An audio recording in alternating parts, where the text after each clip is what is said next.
suis Hélène du Guézou, je vis dans les monts d'Arrée, les montagnes usées de Bretagne, et je suis raconteuse d'histoires.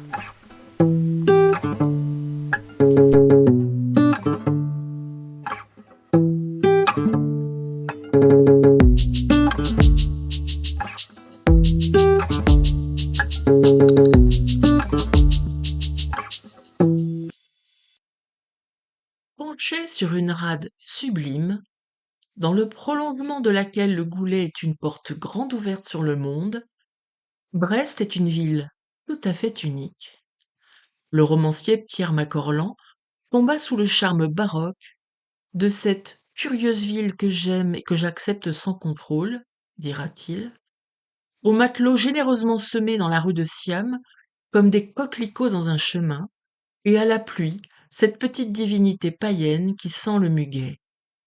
L'âme d'une ville n'est au fond que le résultat d'une alchimie unique, le reflet des figures qui y vivent. Macorlan fut fasciné par l'accueil bienveillant que la ville réserva à un Brestois singulier, le chevalier de Fréminville, si touchant et un peu perché. Dans les années 1830, Christophe Paulin de la Poix de Fréminville, officier retraité de la Royale, tient salon dans son appartement brestois de la Grand-Rue. Il lui reste tranquillement moins de 20 ans à vivre et tant de choses à raconter. En tant qu'officier du roi, il a participé, sabre au clair, à de nombreux sanglants combats maritimes. En scientifique embarqué, naturaliste assoiffé d'espace, de faune et de flore, il a cartographié plusieurs îles méconnues et a ramené des dizaines de croquis exotiques et une multitude d'objets et d'animaux naturalisés. Serpents, singes, papillons. Devant ses hôtes, il se penche sur sa trajectoire étonnante, ses centaines de découvertes et ses milliers d'aventures. Mais, pour être tout à fait honnête, la fascination de ses visiteurs s'exerce bien moins sur ses aventures du bout du monde que sur son personnage atypique. Car, en lieu et place du vénérable savant à lorgnon qu'on imagine, c'est une femme mince et minaudière qui accueille fort aimablement son auditoire, vêtue d'une robe de soie, coiffée d'un chignon à la maréchale, une mouche sur la joue rasée de près et fardée. Les favoris blancs du vieux loup de mer se dissimulent sous les rubans roses d'un bonnet à fleurs, poney de nœuds de dentelle rare. Car au soir de la vie de Christophe Paulin, la chrysalide dans laquelle il peinait à exister a laissé s'échapper un étrange papillon, la chevalière Pauline de Fréminville, un des premiers transgenres assumés qui s'épanouit dans le travestissement des soies et de phares sur le cours d'Ajau. En ce 19e siècle balbutiant, romantique, profondément catholique et viscéralement hétérosexuel, il ne fait pas bon sortir du cadre. Et le drame du chevalier de Fréminville est d'être né femme dans un corps d'homme. Autant dire que sa vie n'aura pas été facile. Il tente de rassurer ses contemporains stupéfaits et fascinés d'un léger «c'est une simple manie aussi innocente à satisfaire que les autres manies», tout en rédigeant ses mémoires, sobrement intitulés Mémoires, journaux ou voyages du chevalier de Fréminville, en 4 tomes, et en y construisant une histoire romantique déchirante, et en signant également un essai sur l'influence physique et morale du costume féminin. Le chevalier de Fréminville est un lettré, auquel la parution de Paul et Virginie de Bernardin de Saint-Pierre, la fascination intemporelle du public pour les histoires d'amour contrariées et les rivages outre-mer n'ont pas échappé. Il prend la plume et s'invente une tragédie amoureuse qui justifie toutes les excentricités. En me retournant par hasard, écrit-il, j'aperçus l'aimable Caroline, Je fus vivement frappé par tant de grâce, et j'eus peine à en détacher les yeux, tant je trouvais de plaisir à les admirer. Une seule fois, elle leva ses grands yeux bleus qui rencontrèrent les miens. En ce 25 août 1822, le chevalier aurait eu donc le cœur transpercé par une traîtreuse flèche d'un Cupidon narquois. Du moins, c'est ce qu'il souhaite qu'on retienne de son passage aux Saintes, construisant dans ses mémoires une fable étonnante. J'accomplissais, écrit-il, à peine ma 14e année, lorsqu'en 1801, j'entrai au service de la marine, où m'entraînait un irrésistible penchant. C'est un esprit brillant, dans un corps tourmenté. Né en 1787 à Ivry-sur-Seine, il embarque dès 14 ans, devient officier de marine, savant, archéologue et écrivain. Il est capitaine des frégates du roi, puis fait chevalier de l'ordre royal et militaire de Saint-Louis et de celui de l'ordre du Christ du Portugal. Il sera par ailleurs membre des sociétés philomatiques et d'histoire naturelle de Paris.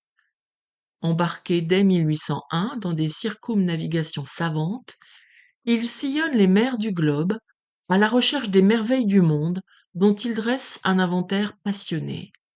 Ses planches naturalistes sont aujourd'hui encore un vrai bonheur esthétique et scientifique. Lorsque le 27 février 1822, la frégate Néréide lève l'ancre en rade de Brest et cingle vers un ailleurs multicolore, Christophe Paulin de la Poix, âgé de 35 ans, quitte Brest à son bord en qualité de 3e lieutenant pour son tout dernier voyage. Après de longs mois de navigations et d'escales studieuses et passionnées, les voiles de la Néréide mènent la frégate en juillet 1822 en vue des îles antillaises des Saintes, au sud de la Guadeloupe. Je cite. Les Saintes sont 2 petites îles boisées, montagneuses et presque incultes. La plus au vent est appelée la terre d'en haut, et celle sous le vent, la terre d'en bas. Cette dernière appartient en entier à monsieur de Sainte-Marie. Ce fut à la terre d'en haut que nous mouillâmes, dans une belle baie où l'on trouve bonne tenue par un fond de 7 à 15 brasses. Au fond de la baie est le bourg composé d'une 40aine de maisons. Sur une petite péninsule qui se prolonge en avant est une batterie de 3 canons.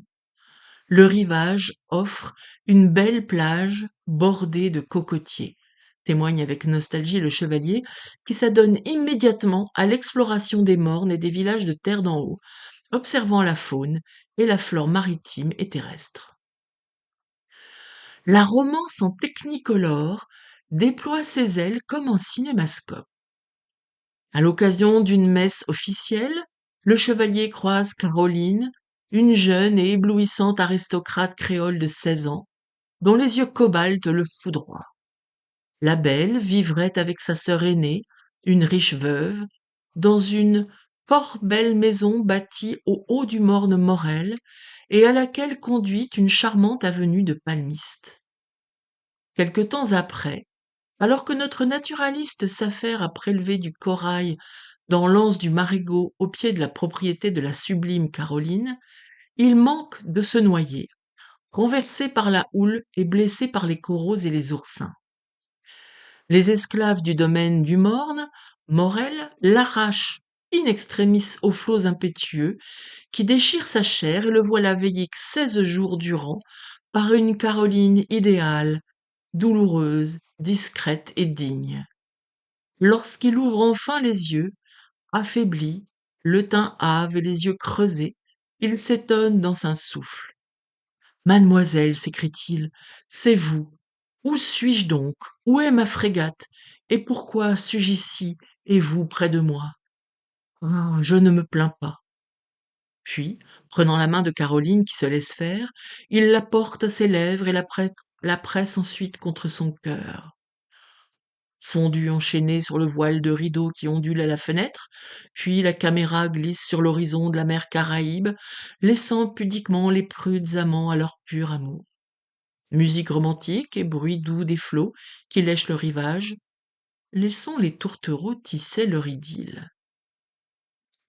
Pour faire court, le chevalier doit reprendre la mer et poursuivre sa mission pour le roi, promet de revenir pour sécher les larmes déchirantes de la belle et la conduire à l'hôtel pour un incontournable happy end.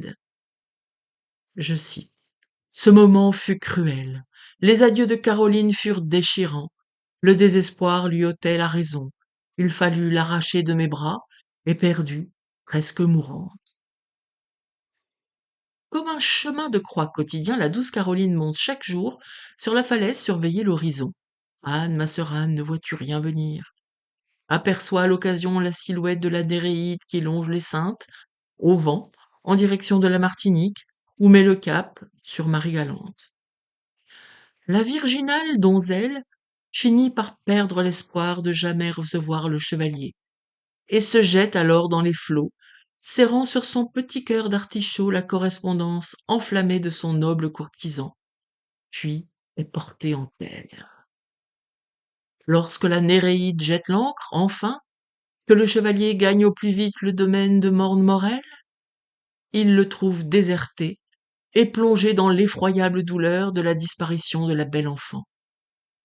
Ses yeux tombent alors sur une croix fraîchement plantée, et ils lisent cette inscription: Caroline, morte le 30 novembre 1822, priez pour elle.